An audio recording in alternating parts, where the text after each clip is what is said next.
Hello dear student, the expert কোচিংয়ে তোমাদের সবাইকে স্বাগত। বহুদিন পর আজকে আবার চলে এসেছি দ্বিতীয় পর্যায়ক্রমিক মূল্যায়ন ভৌত বিজ্ঞানের সাজেশন ক্লাস 9-এর জন্য। এই 9-এর সাজেশন অনেক দিন ধরেই একটা চিন্তাভাবনা ছিল যে 9-এর সাজেশন নিয়ে আসবো, একটু দেরি হয়ে গেল, কার্যত শরীরটাও একটু খারাপ ছিল। যাই হোক, তো তোমাদের ভালোবাসাতে সুস্থ হয়ে বর্তমানে তোমাদের সামনে নিয়ে চলে এসেছি ক্লাস 9-এর ভৌত বিজ্ঞানের সাজেশন। পরীক্ষা একদমই দোরগোড়ায়, তো সুতরাং এই প্রশ্নগুলো দেখা তোমাদের বাঞ্ছনীয়। তোমরা প্রত্যেকে এই প্রশ্নগুলো দেখে যাও এবং এই প্রশ্নের বাইরে আর কোনো প্রশ্ন কিন্তু হয় না। যেহেতু ভৌত বিজ্ঞান সাবজেক্ট, সেই ভৌত বিজ্ঞান সাবজেক্ট বিভিন্ন রকম জটিলতার মধ্যে তো যাবেই। এবার কোন স্কুলে কী ধরনের প্রশ্ন করবে বা কোন স্কুলে কী ধরনের প্রশ্ন করবে না, এইটা কিন্তু সব সাজেশনেই বলা যায়, কিন্তু ভৌত বিজ্ঞান আর অঙ্কের ক্ষেত্রে কিন্তু খুব একটা সেরকমভাবে বলা যায় না। তো আমি চেষ্টা করেছি বিভিন্ন রকম বিগত বছরের প্রশ্নাবলী বা বলতে পারো বিভিন্ন রকম তোমাদের জন্য বিভিন্ন বই টই ঘেটে বা বিভিন্ন রকমভাবে কিছু কিছু সাজেশান আমি প্রেডিক্ট করেছি। সেই সাজেশানগুলো তোমরা যদি দেখে যাও, এর বাইরে আর কিন্তু কোনো সাজেশান দেওয়ার কথা না। সুতরাং তোমাদের ওভারঅল একটা খুব সুন্দর প্রিপারেশান নেওয়া হবে যদি এই প্রশ্নগুলো তোমরা দেখে যাও। যারা যাদের সিলেবাস কমপ্লিট হয়ে গেছে তারা তো অবশ্যই এইসব প্রশ্নগুলোর সম্মুখীন তোমরা হয়েছো। আর যাদের যাদের এখনও সিলেবাস কমপ্লিট হয়নি তাদেরকে বলবো যে তোমরা যারা যারা সিলেবাস এখনও কমপ্লিট করতে পারোনি, একদম শেষ বুস্টার ডোজ হিসেবে যদি এই কোয়েশ্চেনগুলো দেখে যাও, তোমাদের কিন্তু যথেষ্ট পরিমাণে সহায়তা হবে। আর এর বাইরে কিন্তু আর কোনো প্রশ্ন আসবে না। তো যাই হোক, আমি প্রথম থেকে শুরু করছি। অধ্যায় ভিত্তিক কিছু আমি আলোচনা করব। তো অধ্যায় ভিত্তিক আলোচনা করতে গেলে আমি প্রথমে যে অধ্যায় বলবো সেটা হচ্ছে মোলের ধারণা। তো মোলের ধারণা থেকে কি কি প্রশ্নগুলো আমাদের আসতে পারে, দেখো। মোলের ধারণা থেকে পারমাণবিক ভর, গ্রাম পরমাণু বা গ্রাম পারমাণবিক ভর বলতে কী বোঝো, এর সংজ্ঞাগুলো কিন্তু আমরা দেখে যাব। এছাড়া আছে সংকেত ভর। সংকেত ভরটা কী জিনিস, সেই জিনিসটা আমাদের দেখতে হবে। হ্যাঁ, 2 মার্কের মধ্যে যেমন আসতে পারে বিভিন্ন রকমের সংকেত ভর থেকে বিভিন্ন রকম কোয়েশ্চেন আসতে পারে। যেরকম NaCl এর ক্ষেত্রে আণবিক ভর না বলে আমরা সাংকেতিক ভর ব্যবহার করি কেন? হ্যাঁ, এইসব প্রশ্নগুলো কিন্তু বোধমূলক প্রশ্ন, এগুলো কিন্তু আসতে পারে। তোমরা খাতা পেন নিয়ে বসে পড়ো, যেসব প্রশ্নগুলো আমি বলছি সেসব প্রশ্নগুলো তোমরা খাতা পেনে কিন্তু লিখে নিতে পারো। হ্যাঁ, আচ্ছা, তারপরে আমরা দেখতে পারবো যে আণবিক ভর, গ্রাম অণু এবং গ্রাম আণবিক ভর বলতে কী বোঝো। এইসব প্রশ্নগুলো কিন্তু ক্লাস 9 তোমাদের পক্ষে খুব গুরুত্বপূর্ণ। আর সমস্ত রকম নিউমেরিক্যাল তোমরা দেখবে। নিউমেরিক্যালের উপর থেকে কিন্তু আমি বারবার জোর দিচ্ছি, ক্লাস 9-এ নিউমেরিক্যাল, মনের ধারণা যেসব নিউমেরিক্যালগুলো আছে সেগুলো কিন্তু খুব ভালোভাবে জোর দিতে হবে তোমাদের। যেমন দেখো, MCQ ওয়াইজ এই নিউমেরিক্যালে যেমন অ্যাভোগাড্রো মান বা অ্যাভোগাড্রো সংখ্যার মান কত আসতে পারে, 1 মোল সমান সমান কত গ্রাম অণু, 1 মোল কত লিটার আয়তন বহন করে, ঠিক আছে। এরকম বিভিন্ন রকম কিন্তু প্রশ্ন কিন্তু তোমাদের আমরা দেখছি যে আসতে পারছে। হ্যাঁ, আরও দেখছি আমরা কি আপেক্ষিক পারমাণবিক ভর বলতে কী বোঝো, এইসব প্রশ্নগুলো কিন্তু থাকতে পারে। আচ্ছা, দ্রবণ থেকে কিছু প্রশ্ন আসছে। দ্রবণ, পরের চ্যাপ্টার হচ্ছে দ্রবণ। দ্রবণের মধ্যে কী আছে, প্রকৃত দ্রবণ, কলয়েডীয় দ্রবণ, প্রলম্বন ইত্যাদির পার্থক্য এবং বৈশিষ্ট্য আমরা কিন্তু পরপর দেখব। আচ্ছা, এছাড়া এই কলয়েডীয় দ্রবণের মধ্যে আমি একটু ভালো করে বলি যে কলয়েডীয় দ্রবণের মধ্যে আমরা কি কি দেখব। সেগুলো দেখব সল, এরোসল, ফোম, ইমালসন ইত্যাদি, বিস্তার মাধ্যম, বিস্তৃত দশা, এইসব বিষয়গুলো কিন্তু আমরা দেখে নেব, ঠিক আছে। আর তার মধ্যে সবথেকে বেশি আমাদের দেখতে হবে ইমালসনটা কিন্তু একটু গুরুত্ব দিতে হবে। আচ্ছা, তোমাদের আরও একটা প্রশ্ন আমি অনেকের বলেছিলাম, এর আগেও বলেছি, যে সোডিয়াম থায়োসালফেট থেকে কলয়েডীয় দ্রবণ বা কলয়েডীয় সালফার উৎপন্ন কিভাবে হয়।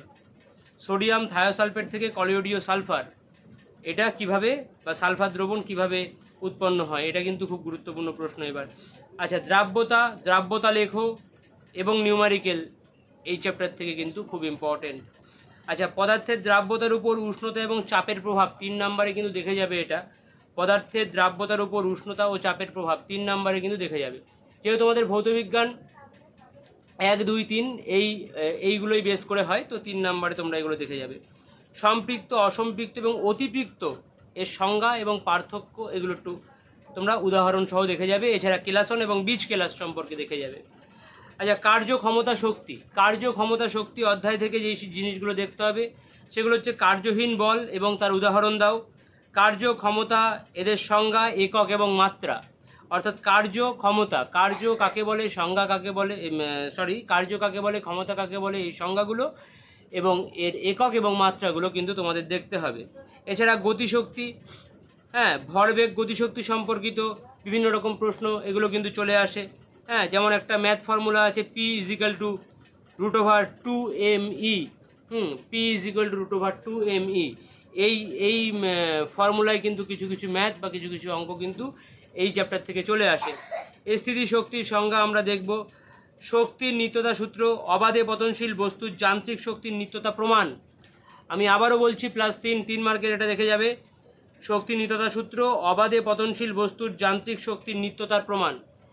এই প্রশ্ন কিন্তু প্রচুরবার বিভিন্ন রকম পরীক্ষায় কিন্তু দিয়েছে। এর আগে যে সমস্ত পরীক্ষা ছিল তারও আগে যে মানে বছরকে বছর এই প্রশ্নগুলো কিন্তু তোমাদের কিন্তু চলে আসে। সুতরাং এই প্রশ্নটা ভালো করে দেখতে হবে।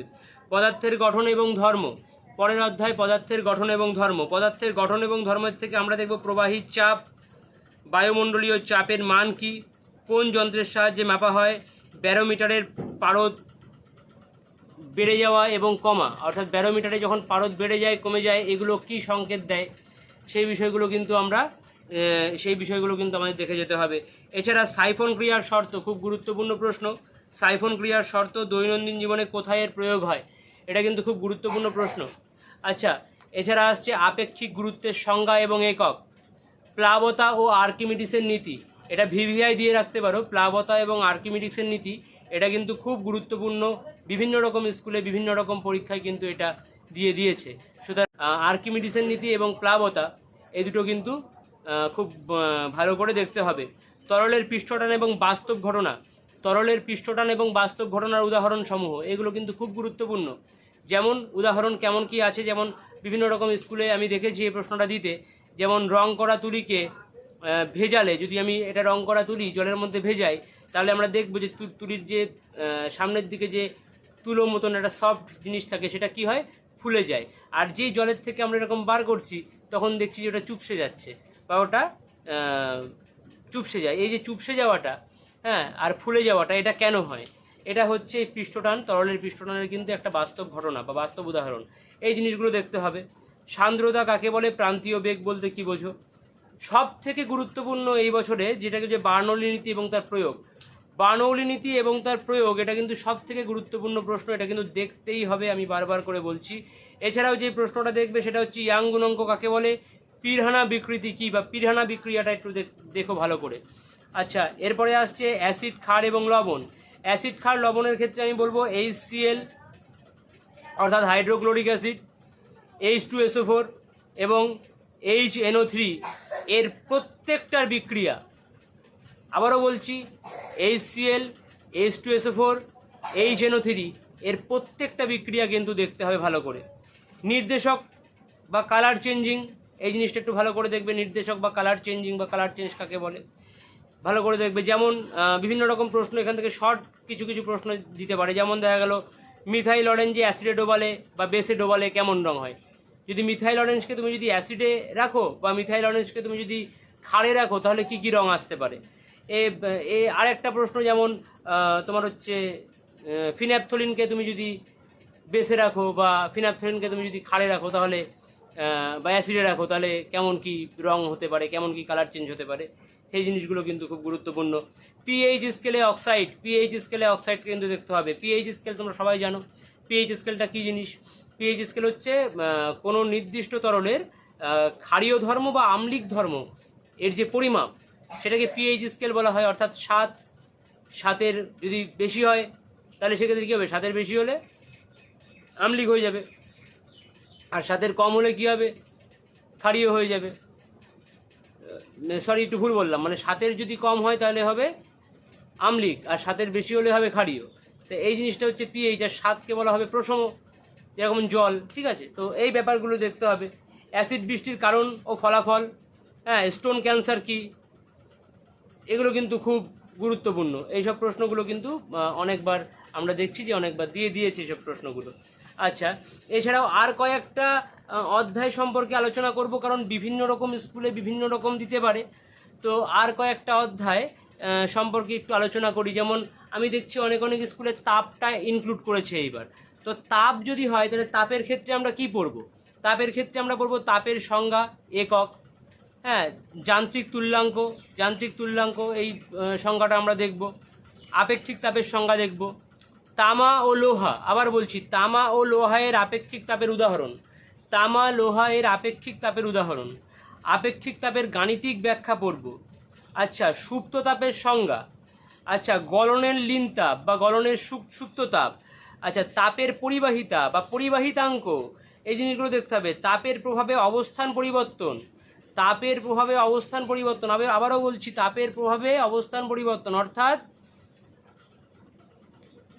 কঠিন থেকে তরল, তরল থেকে গ্যাসীয়, এই যে অবস্থান পরিবর্তন হচ্ছে এগুলো কেমনভাবে হচ্ছে এই জিনিসগুলো কিন্তু আমাদের দেখতে হবে। আপেক্ষিক তাপ সম্পর্কিত গাণিতিক সমস্যা যেইগুলো আছে সেইগুলো কিন্তু আমাদের মোটামুটি কম বেশি টুকিয়ে নাকিয়ে দেখতে হবে। এছাড়া কিছু কিছু স্কুলে আছে জলটাকে অ্যাড করেছে। জলে আমরা কি কি দেখব? জলে দেখব জলের রাসায়নিক এবং ভৌত ধর্মগুলির সম্পর্কে আলোচনা করো, জলের অণুর গঠন চিত্রসহ ব্যাখ্যা করো, খুব গুরুত্বপূর্ণ প্রশ্ন। বিভিন্ন প্রকার জলের বৈশিষ্ট্য যেমন কঠিন জল এবং নরম জল সম্পর্কে যা জানো লেখো। পানীয় জলের গুণমান বলতে কী বোঝো? একটি আদর্শ পানীয় জলের ক্ষেত্রে কী কী গুণ থাকা উচিত? খুব গুরুত্বপূর্ণ প্রশ্ন এগুলো। জল দূষণ কাকে বলে?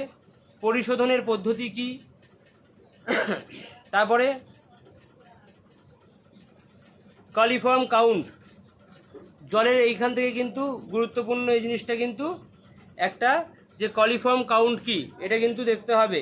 তাছাড়া জলের দ্রবণীয়তা, জলের দ্রবণীয়তা জিনিসটা আমরা একটু দেখব। আচ্ছা, এবার কিছু কিছু স্কুলের ক্ষেত্রে আমি দেখছি বল ও গতি, অর্থাৎ নিউটনের সেই সেকেন্ড সূত্র, অর্থাৎ নিউটন সেকেন্ড থিওরাম থেকে কিছু কিছু কোয়েশ্চেন দিয়ে দিয়েছে, কিছু কিছু স্কুলে অ্যাড করেছে। তো বল ও গতি থেকে আমরা যেটা দেখব, নিউটনের সেকেন্ড এবং থার্ড এই দুটো ল, অর্থাৎ সেকেন্ড ল এবং থার্ড ল, এর সমস্ত গাণিতিক উদাহরণগুলো আমরা দেখে যাব, যেগুলো পরীক্ষায় আমাদের কিন্তু আসার সম্ভাবনা প্রবল। আচ্ছা, ভরবেগের সংজ্ঞা, ভরবেগের সংরক্ষণ সূত্র, এইগুলো আমাদের দেখতে হবে। এছাড়া সমবৃত্তাকার গতি, অভিকেন্দ্রিক বল, এটি কিভাবে কাজ করে, সমবৃত্তাকার গতি দেখব এবং অভিকেন্দ্রিক বল এটি কিভাবে কাজ করে, এইসব প্রশ্নগুলো আমরা কিন্তু এবার একটু দেখে নেব। যাই হোক, আচ্ছা এবার রিপিটেডলি কয়েকটা কোয়েশ্চেন আলোচনা করব, যেগুলো 2-3 আকারে আসতে চলেছে। ভিডিওটা একটু বড় হচ্ছে যদিও, কিন্তু যেহেতু ভৌত বিজ্ঞান সেহেতু তোমাদের একটু বিস্তারিত আলোচনা আমি করতে যাচ্ছি। তো 2 মার্কের যে বিষয়গুলো আমরা একটু দেখব, সেই বিষয়গুলো কি কি দেখব 2-3 একটু আমি রিপিটেডলি একটু বলে দিয়ে যাই, তোমরা পারলে খাতায় নোট করে নাও প্রশ্নগুলো। সেগুলো যে তরলের প্লাবতা কোন কোন বিষয়ের উপর নির্ভর করে, আমি আগেরগুলো তো অধ্যায় ভিত্তিক বললাম, এবার আমি রিপিটেডলি বলবো কিছু কিছু কোয়েশ্চেন যেগুলো 2-3 মার্কের থাকতে পারে, বিভিন্ন রকম স্কুলে দিতেই পারে। তো তোমরা একটু ভালো করে দেখে নিও। যেরকম তরলের প্লাবতা কোন কোন বিষয়ের উপর নির্ভর করে, দ্রাব্যতার সংজ্ঞায় 4 ডিগ্রি সেলসিয়াস উষ্ণতাকে বিশেষভাবে উল্লেখযোগ্য করা হয়েছে কেন, বা 4 ডিগ্রি উষ্ণতায় উল্লেখ করার প্রয়োজন কেন, এই জিনিসগুলো কিন্তু আসতে পারে। যেমন স্টোন ক্যান্সার কি, তার বিক্রিয়া সহ লেখো। অসম্পৃক্ত দ্রবণকে সম্পৃক্ত করার পদ্ধতিটি লেখো। সব ক্ষারই ক্ষারক কিন্তু সব ক্ষারক ক্ষার নয়, কারণ ব্যাখ্যা করো। এগুলো বোধমূলক প্রশ্ন, এগুলো দিতে পারে। অ্যাভোগাড্রো সংখ্যার মান কাকে বলা হয়? ইমালসনের উদাহরণ দাও। আচ্ছা, বায়ুশূন্য স্থানে সাইফন কাজ করে কি, এই একটা প্রশ্ন। কার্যহীন বল কাকে বলে উদাহরণ দাও। সাইফন কি, এর দুটি শর্ত লেখো। প্রকৃত দ্রবণ এবং কলয়েডীয় দ্রবণের মধ্যে পার্থক্য লেখো। তারপরে প্রশ্ন, টিন্ডাল প্রভাব কি, আর সালফিউরিক অ্যাসিডকে অর্থাৎ H2SO4 কে কীভাবে শনাক্ত করবে তার সমীকরণ সহ লেখো। আচ্ছা, এটা খুব গুরুত্বপূর্ণ প্রশ্ন। আচ্ছা, এর পরবর্তীতে যে প্রশ্নটা আসছে সেটা হচ্ছে কি, দেখাও যে এম ভরের কোনো বস্তুর গতিশক্তি ই হলে বস্তুর ভরবেগ কত হবে। বস্তুর ভরবেগ কত হবে না, বস্তুর ভরবেগ হবে √2mE। আবারও বলছি, দেখাও যে এম ভরের কোনো বস্তুর গতিশক্তি ই হলে বস্তুর ভরবেগ হবে √2mE। আচ্ছা, জিঙ্ক অক্সাইড ও অ্যালুমিনিয়াম অক্সাইডকে উভধর্মী অক্সাইড বলা হয় কেন, এটাও কিন্তু খুব গুরুত্বপূর্ণ একটা প্রশ্ন। বার্নৌলির উপপাদ্যটি বিবৃত করো। গাণিতিক গ্রুপটি লেখো, অ্যান্টাসিড কাকে বলে উদাহরণ দাও। এই সমস্ত প্রশ্ন আমরা 2 মার্কের জন্য খুব ভালোভাবে দেখব। এরপরে আসছে 3 মার্ক। তো 3 মার্কের জন্য আমরা কী কী কোয়েশ্চেন দেখতে পারি, সেটা হচ্ছে ইয়াং গুণাঙ্ক কী, এই রাশিমালা প্রতিষ্ঠা করো। আচ্ছা, অ্যাসিড বৃষ্টি কাকে বলে, কারণ উল্লেখ করো। আচ্ছা, তারপরে প্রশ্ন মোলার আয়তন কাকে বলে। এসটিপিতে 44.8 লিটার কোনো গ্যাসের ভর 68 গ্রাম, গ্যাসের আণবিক ওজন কত? এটা 3 নম্বরের একটা ভালো প্রশ্ন। আচ্ছা, প্রমাণ বায়ুমণ্ডলীয় চাপের মান 76 সেমি পারদস্তম্ভের চাপের সমান, ওই চাপের মান এসআইতে নির্ণয় করো এবং স্থিতিস্থাপক বিষয়ে হুকের সূত্রটি বিবৃত করো। এগুলো কিন্তু 3 মার্কের প্রচণ্ড ইম্পর্টেন্ট কোয়েশ্চেন। তারপরে আসছে দাঁতের ক্ষয়ের উপর পিএইচের প্রভাব উল্লেখ করো। আচ্ছা, এটা আবার কৃষিক্ষেত্রেও কিন্তু পিএইচের প্রভাব, ক্ষতিকারক প্রভাব কিন্তু হতে পারে, তো সেটাও কিন্তু দেখে যেতে পারো। তারপরে আসছে সম্পৃক্ত দ্রবণের উপর উষ্ণতার প্রভাবগুলি আলোচনা করো। সম্পৃক্ত দ্রবণের উপর উষ্ণতার প্রভাবগুলি আলোচনা করো। জল, তেল, সাবান ব্যবহারে কিভাবে ইমালশন প্রস্তুত করা হয়। আচ্ছা, কেলাসন কাকে বলে, কিভাবে কেলাস প্রস্তুত করা হয়। তারপরে আসছে কলিফর্ম কাউন্ট বলতে কী বোঝো, অম্লরাজ বা অ্যাকোয়া রিজিয়া কি, এর ব্যবহার লেখো। আচ্ছা, দ্রুতগামী ট্রেনের সামনে দাঁড়িয়ে থাকতে নেই কেন, বা দাঁড়িয়ে থাকা বিপজ্জনক কেন। এই সমস্ত প্রশ্নগুলো কিন্তু আমরা 3 মার্কের মধ্যে দেখে যাব। এই হচ্ছে আমাদের ওভারঅল টোটাল 3 মার্ক 2 মার্কের কিছু প্রশ্ন, যেগুলো আমি রিপিটেডলি আলোচনা করলাম। এছাড়া অধ্যায় ভিত্তিক তোমাদের কিছু বলে দিলাম, সেই অধ্যায় ভিত্তিক কোয়েশ্চেনগুলো তোমরা ভালো করে দেখে যেও, রিপিটেডলি কোয়েশ্চেনগুলো তোমরা ভালোভাবে দেখে যেও। এছাড়া বিভিন্ন রকম স্কুলে বিভিন্ন রকম অধ্যায় থেকে তুলে দিচ্ছে প্রশ্ন, যেমন কিছু কিছু স্কুলে আমি দেখছি তাপ দিচ্ছে, সাজেশানে আছে তাদের, কিছু কিছু সাজেশানে বলছি সিলেবাসে আছে, কিছু কিছু স্কুলে আমি দেখছি জল সিলেবাসে আছে, কিছু কিছু স্কুলের আবার সিলেবাসে আছে বল ও গতি। তো বিভিন্ন রকম স্কুলে বিভিন্ন রকম বিষয় তোমাদের প্রশ্ন দিতেই পারে। তো যতগুলো মোটামুটি দিতে পারে তার সমস্তই একটা আপাদমস্তক বলতে পারো একটা সাজেশান তোমাদের কাছে নিয়ে এসেছি। এই সাজেশান তোমরা দেখো, এর বাইরে আর কোনো কোয়েশ্চেন থাকবে না, এর বাইরে আর কোনো কোয়েশ্চেন তোমরা পাবেও না।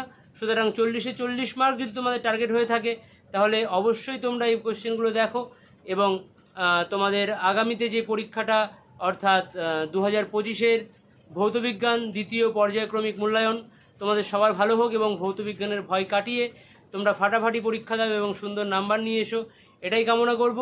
আর এছাড়া চ্যানেলটাকে তোমরা ফলো করো এবং পাশে থাকো। বিভিন্ন রকম প্রশ্ন যদি তোমাদের জানতে ইচ্ছে হয়, কমেন্ট বক্সে প্রশ্ন জানাও। তোমাদের প্রশ্নের একটা অ্যান্সার আমি কিন্তু তোমরা চাইলে আমি কিন্তু তোমাদের সেই প্রশ্নের অ্যান্সারগুলো আমি পরের ভিডিওতে নিয়ে আসবো। সুতরাং বেশি বেশি করে কমেন্ট করো এবং কিছু জানতে ইচ্ছা করলে জানো, আমি তার পরিপ্রেক্ষিতে ডাউট সলভিং ক্লাসের মতন একটা সেই তোমাদের কমেন্ট বেসের কিছু কিছু প্রশ্ন আমি নিয়ে আসব। তোমরা বলতে পারো অঙ্ক, তোমরা প্রশ্ন করতে পারো ভৌতবিজ্ঞান, তোমরা প্রশ্ন করতে পারো জীবনবিজ্ঞান থেকে, এই 3টে সাবজেক্ট থেকে তোমরা প্রশ্ন করতে পারো। আমি চেষ্টা করব তোমাদের এই প্রশ্নগুলোর Q&A অর্থাৎ কোয়েশ্চেন অ্যান্ড অ্যান্সার প্যাটার্ন নিয়ে আসার। তোমরা দেখো এবং পাশে থাকো আর এই প্রশ্নগুলো দেখে যাও। তোমাদের সবার পরীক্ষা ভালো হোক, আগামীতে তোমরা আরও ভালো রেজাল্ট করো এবং তোমাদের পাশে সবসময় আমি আছি।